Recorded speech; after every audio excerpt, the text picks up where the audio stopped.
recapitulamos la información del día y esperamos a continuación al presidente de Ecuador, a Rafael Correa, que está de visita oficial en España. A las 8:33 de la mañana, 7:33 en Canarias, recibimos en la cadena SER al presidente de Ecuador, Rafael Correa. Muy buenos días. Hola Pepa, buenos días, gracias por recibirme. Gracias a usted por compartir estos minutos con los oyentes de la cadena SER en una agenda apretadísima que nos consta que tiene en esta visita oficial a España. En los últimos 4 días no hemos dormido 2 noches en la misma ciudad, pero bueno, así es este oficio. Lo de dormir poco es bueno, bienvenido también. Ecuador celebra elecciones en poco más de 3 semanas, el 19 de febrero, y por mandato constitucional usted no se puede presentar. ¿Hubiera querido?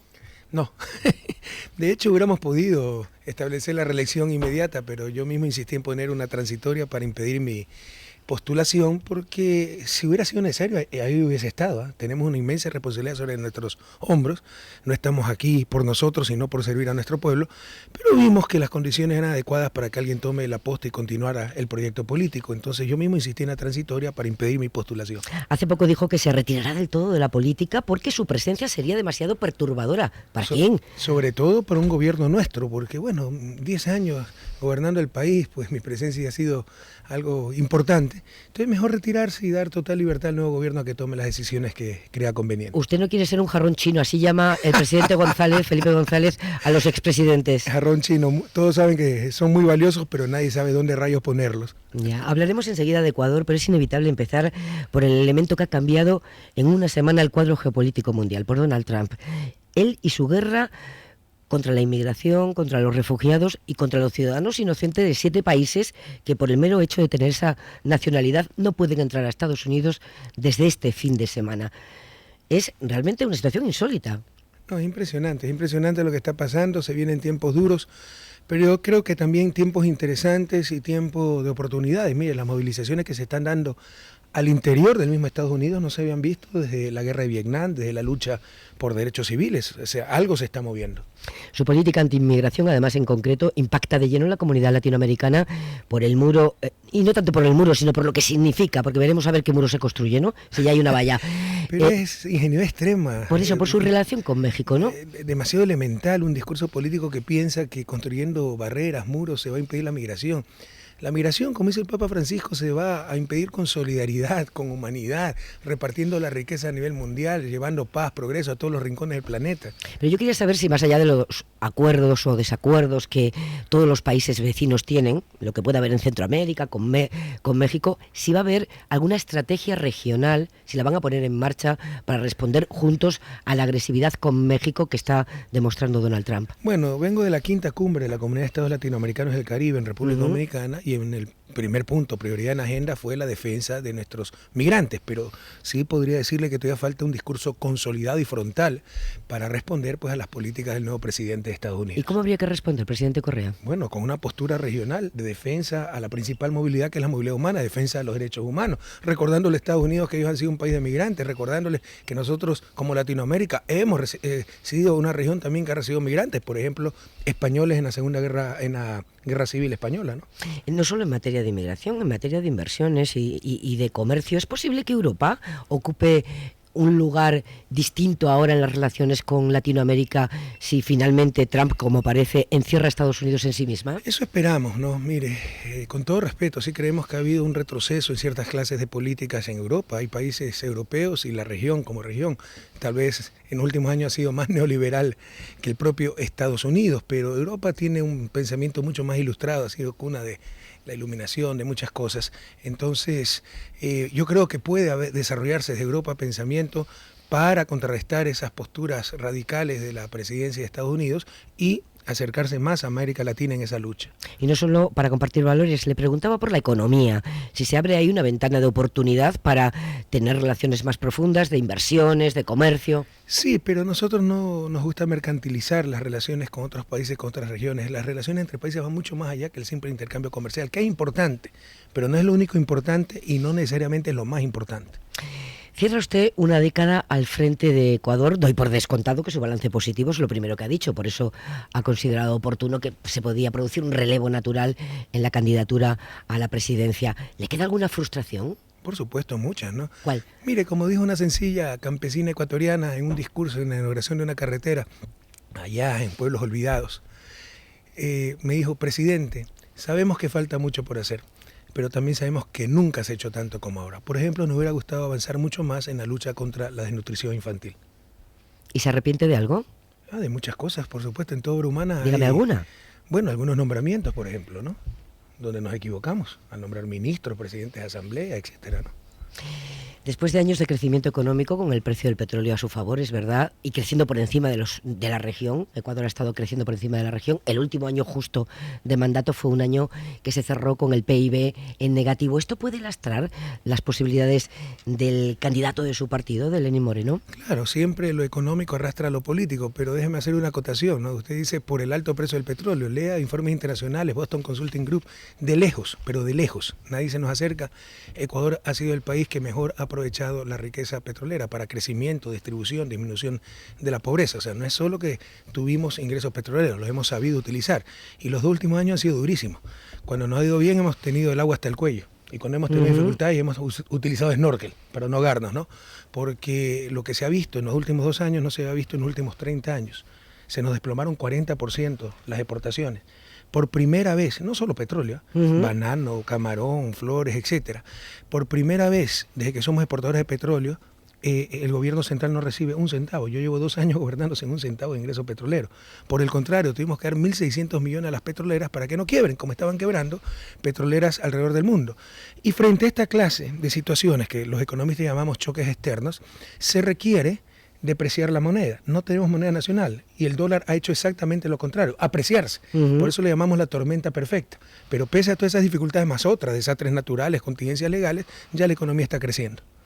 Qué sensibles son los presidentes cuando se argumentan las razones exteriores, ajenas un poco a la gestión, que pueden ayudar o dificultar una acción de gobierno. Yo le decía que, porque efectivamente el precio del petróleo estuvo a favor.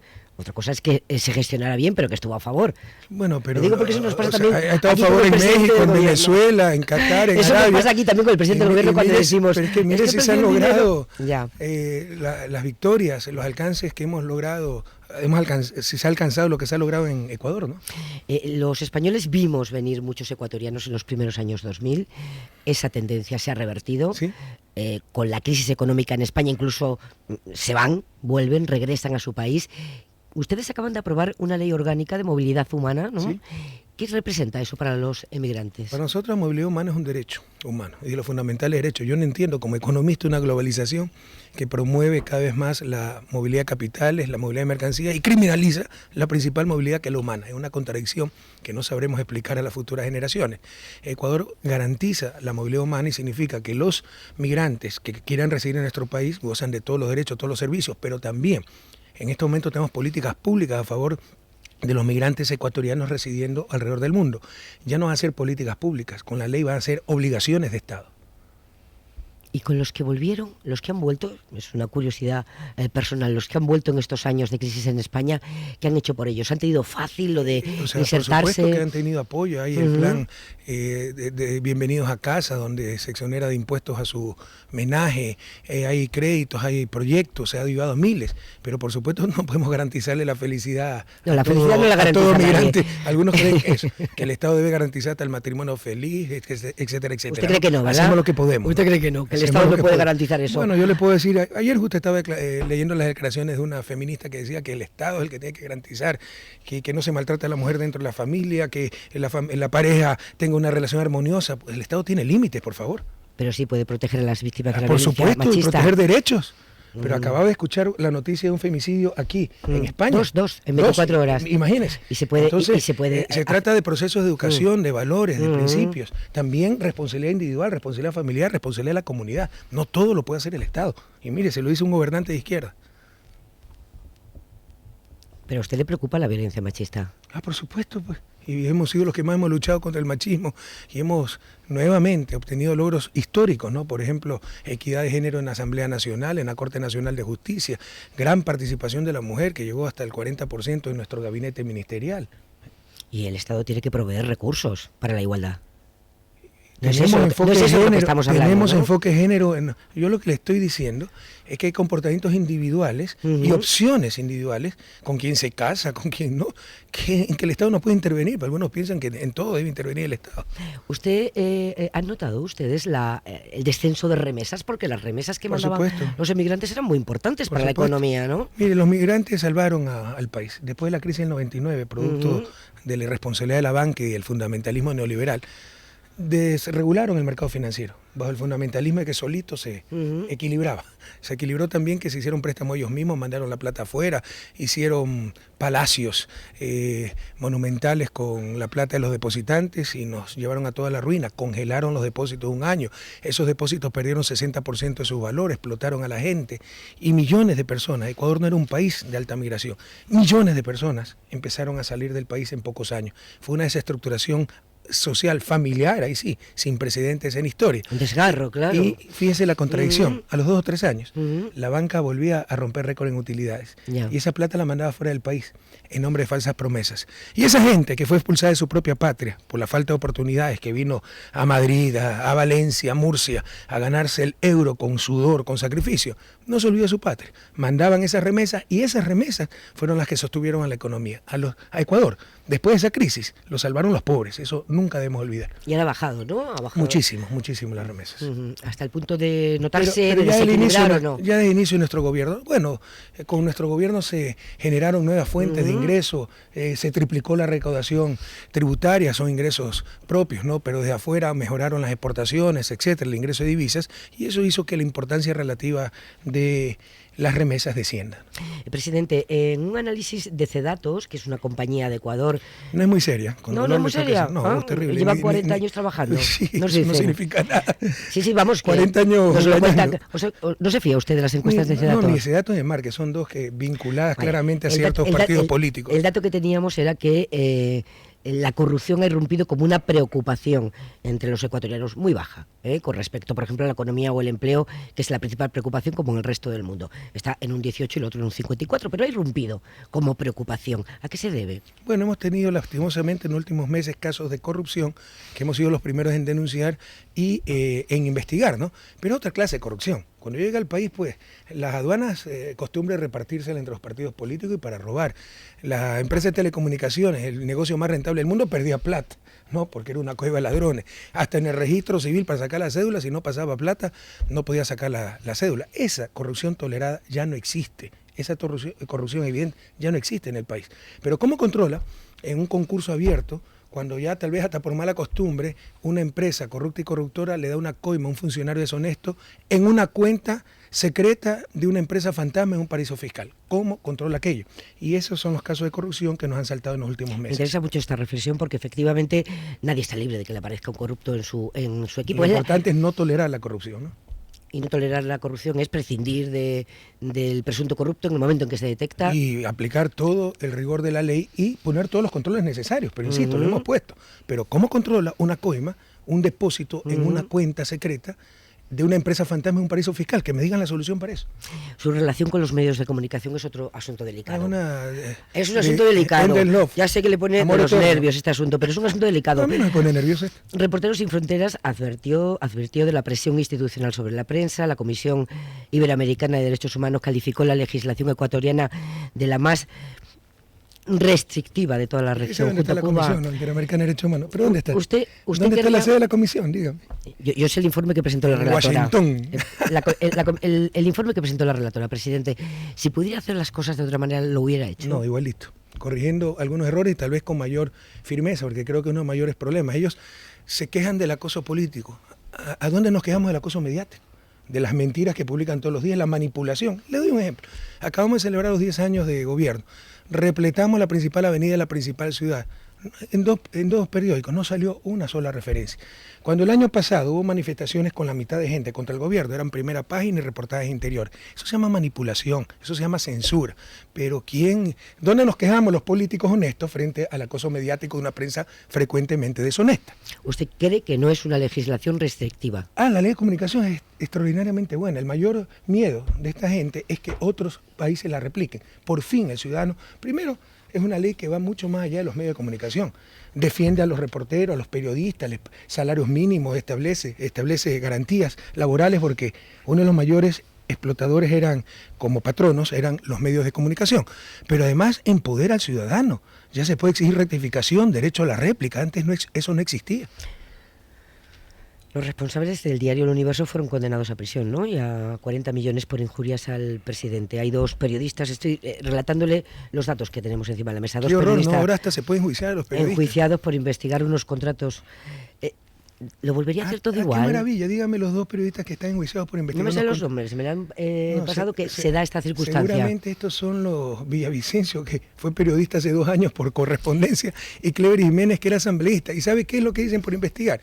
Hicieron una denuncia falsa, acusándome el 30S de haber fingido todo, de haber montado un show, de haberme escapado a una universidad a planificar mi supuesto rescate. Eso es lo que hicieron, confirma, una denuncia falsa, falso testimonio. ¿Sabe lo grave que es eso? Habla con una convencida de que la información falsa hay que perseguirla, ¿eh? Pero por supuesto, hay que sancionar. Eso es lo que atentados contra la fe pública. Eso es lo que permite que el periodismo serio se distinga. Habla con una convencida. Yo le preguntaba... Yo creo que el periodismo serio es vital para una democracia. Sin ninguna duda. Pero el mal periodismo es mortal para esa misma democracia. Y para el propio periodismo. Y en Latinoamérica... Es mortal para el propio periodismo. El periodismo es bastante malo en general. Yo le preguntaba por la coincidencia de que organismos independientes como Reporteros Sin Fronteras coincida con otros en que es la CIDH restrictiva. Ha perdido total legitimidad, se ha convertido en una comisaría de 5ª categoría que recibe toda la basura que le presentan los opositores a los gobiernos progresistas en América Latina. Por cierto, a propósito... Y tiene sede en Washington y es financiada por los Estados Unidos. Pequeños detalles. A propósito del progresismo en América Latina, Dilma Rousseff, con la que hablamos la semana pasada, tenemos 1 minuto, la han sacado de la presidencia. Usted lo deja, el chavismo en Venezuela no pasa por su mejor momento. Evo Morales tampoco va a repetir.